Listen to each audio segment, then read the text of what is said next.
Tendo osiptal mar Referral Mabusia ogolo milome mandalo 30 ne familia mag jogo mokan ringregi e kar ringreno mantiere osiptalno mondo mi okaw jogegi makaw kamano tibiro ikogi e bura achiel. Ringre ji 38 ma ok oyangi osebedo kar kano ringruok ma kamano kuom thuolo mar higni 3.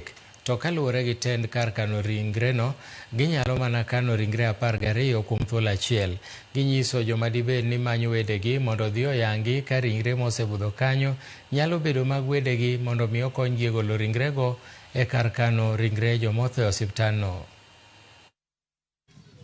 Si wewe ndio tulikuwa tunangoja utuwakilishe. Wewe tuwakilishe tu. Wrong number. Hii mochari yetu iko na capacity ya hold only 12 bodies na kwa sasa tuko na 64, ambapo preservation ni challenge juu ni gharama kubwa. Gharama ya matibabu ya kuzitibu ni ghali, ndio tungependa tuweze kudispose hizi miili. Mwaka wa 2023 tulifanya disposal ya miili 21 na kuanzia hapa hatujaweza kufanya tena. Baada ya siku 30 kama hakuna mtu atakuwa amekuja kuzitambua, itabidi tuwazike kwa kaburi la jumla. Bila mzanga amesema capacity ya maintain hizo bodies iko very high. Tuna spend pesa nyingi ku preserve hizo bodies. Most of these bodies zimeletwa kutoka within Busia County.